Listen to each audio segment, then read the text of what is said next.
Salve, salve galera, beleza? Estamos de volta aqui para mais um vídeo, para mais uma resenha de um material lido. Material esse que, eu confesso, já tem mais ou menos uns 2 meses que eu li. Na verdade que eu reli, mas que foram surgindo outros assuntos que eu fiquei mais interessado, fiquei mais animado de trazer aqui fazer o vídeo, né? E eu fui sempre postergando esse vídeo. Até que, falei, não, ó, tá na hora, tem que fazer, porra, já faz tempo, já nem da história direito eu lembro mais. Eu mesmo já lembro de algum, não é nem de tudo, não lembro muito de detalhes. E é um personagem, galera, da DC Comics, você já sabe qual que é, né? Já coloquei na thumbnail, mas apesar de ser da DC, né, não é um personagem tão usual ali nas histórias correntes da DC Comics. Não é um Superman da vida, um Batman, uma Mulher Maravilha, uma Liga da Justiça como todo, não é. Que tem seus grandes vilões ali, que querem dominar o mundo por meio de destruição, por influência e tudo, por poder. Não tem nada disso, não é essa trama super heróica, não. É um personagem que atua muito mais ali no ocultismo da DC Comics, sabe?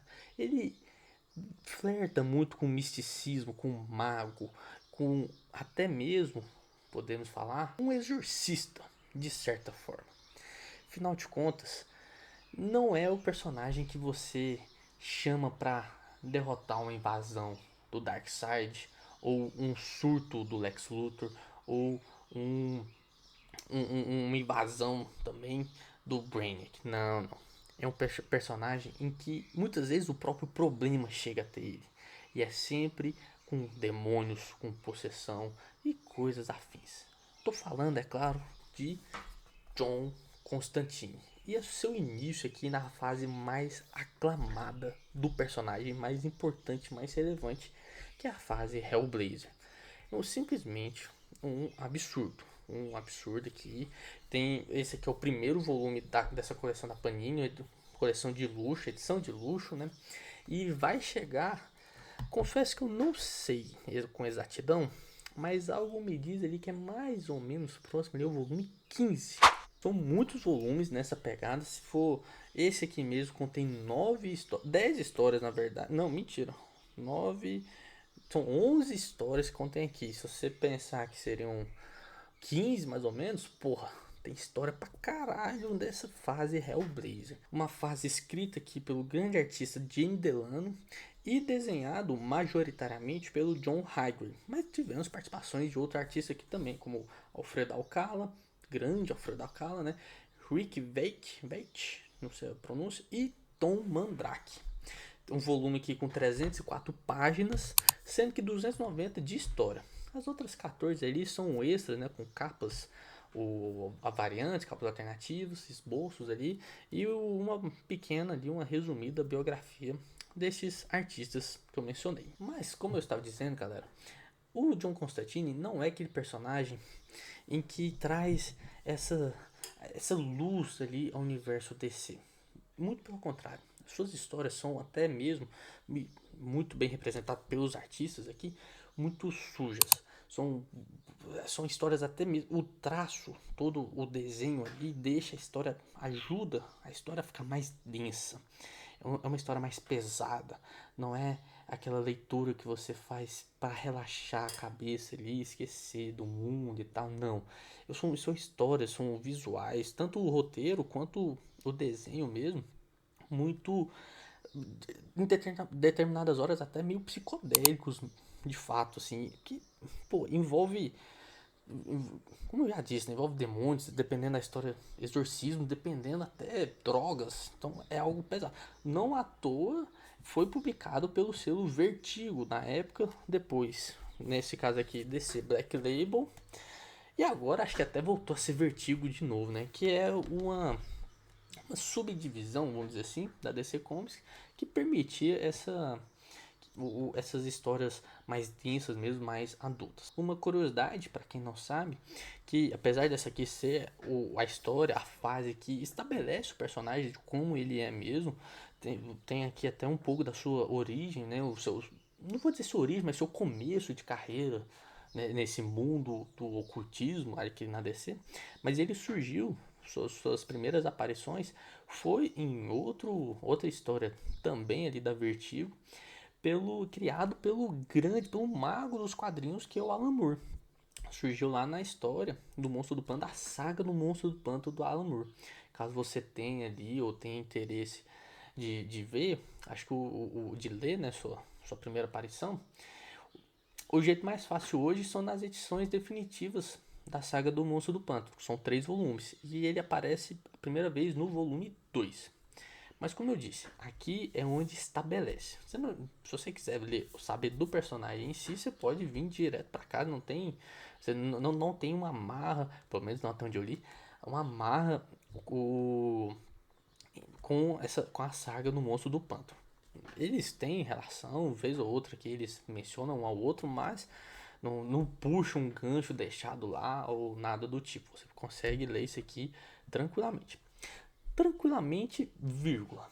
Porque, galera, antes de até comentar um pouco da história, né? Eu quero só fazer um breve comentário.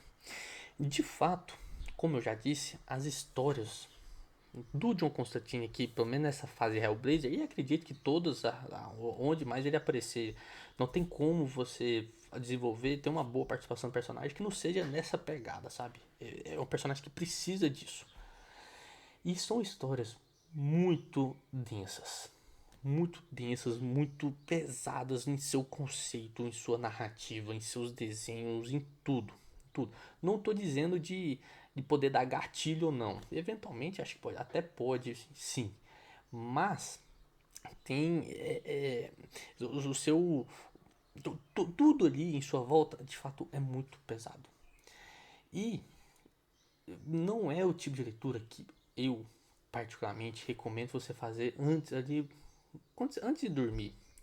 Não porque você vai ter pesadelo nem nada do tipo, nada a ver. Mas sempre que normalmente você já tá cansado, você só quer dar uma relaxada, só quer puxar o sono para si, e não é a história que você aproveitaria. Porque esse material você tem que ler quando você está descansado. Você pega um dia ali que você está de boa e tal, você fala, não, deixa eu ler isso aqui. Você precisa ter muita concentração para você entender tudo aquilo que está acontecendo, tudo que os desenhos mostram e o diálogo, o roteiro mostra ali nas entrelinhas.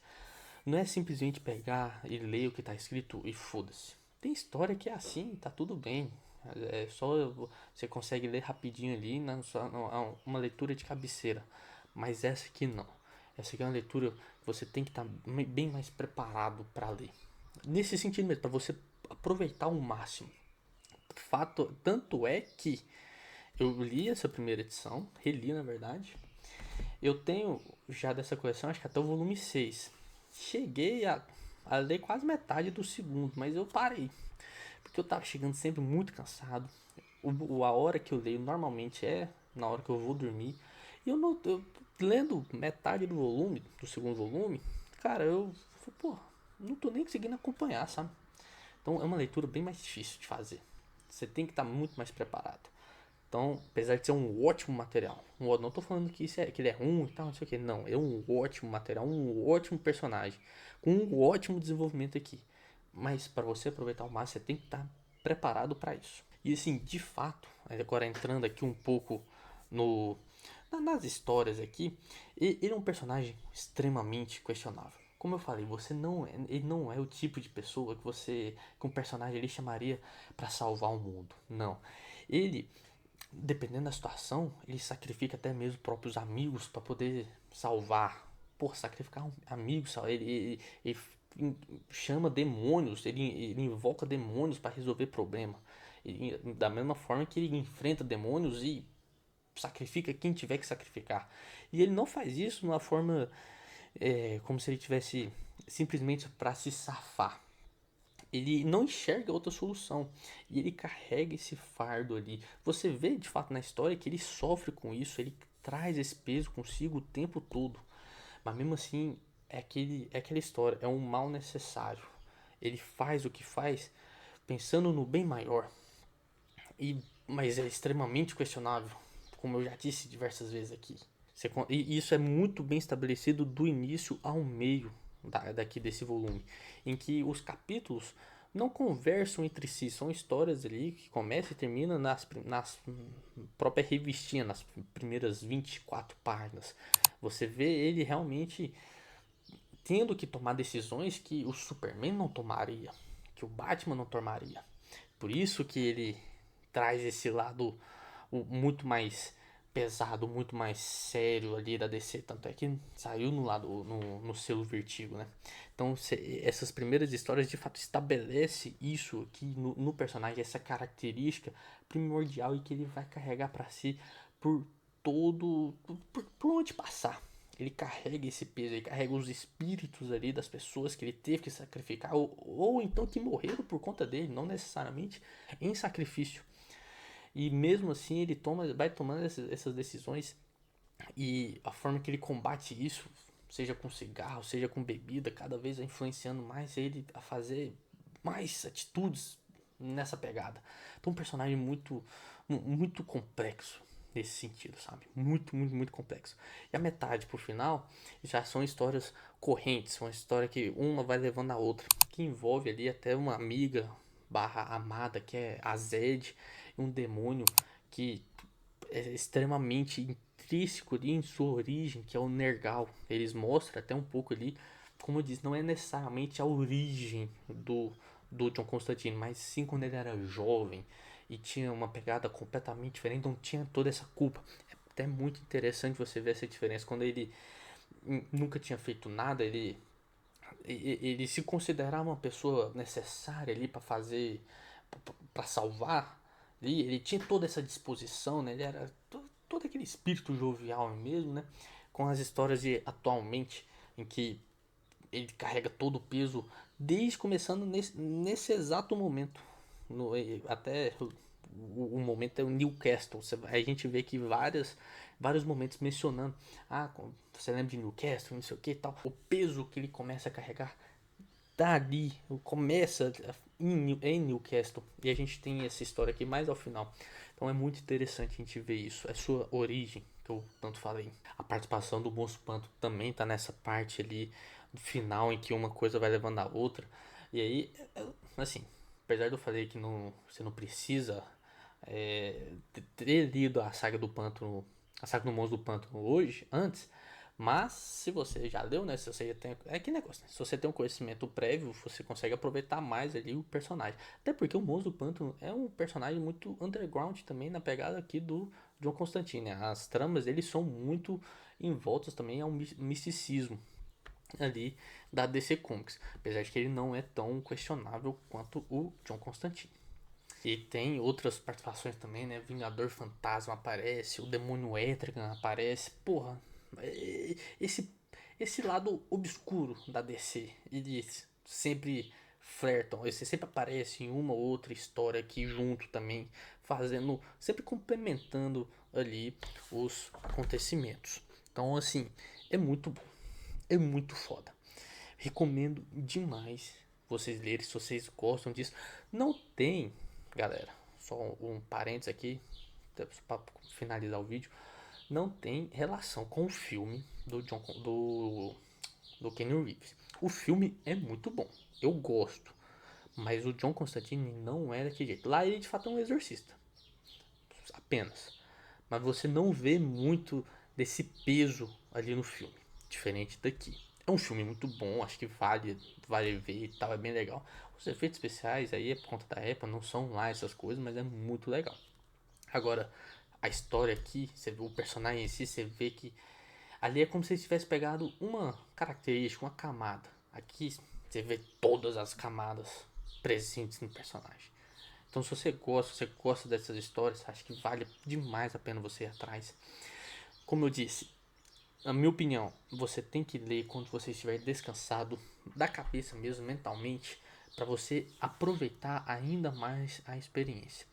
Eu mesmo não vou ler por agora, porque eu tô muito cansado, eu tenho ficado muito estressado e não é a leitura que eu tava usufruindo. Não tava aproveitando o quanto eu deveria aproveitar. Então eu ia ler simplesmente por ler e foda-se. Não é isso que eu quero. Quero pegar, quero ler, quero entender. Se precisar, às vezes reler, eu releio. E aí pro trem valer a pena mesmo. É um personagem muito rico, em característica mesmo, em desenvolvimento. Então, acabei de falar, né? Tem muitas camadas aqui que são desenvolvidas, que são aproveitadas. E, porra, eu acho que é o tipo de história que todo mundo gostaria. Com um personagem que você consegue aproveitar de diversas formas diferentes. Beleza? Então, vamos ficando por aqui. Espero que você tenha gostado do vídeo. Deixe aqui sua curtida, comente o que você achou, compartilhe com seus amigos e se inscreva caso seja novo aqui no canal. E se é novo, seja muito bem-vindo, seja muito bem-vinda. Fechou? Valeu, tchau, tchau.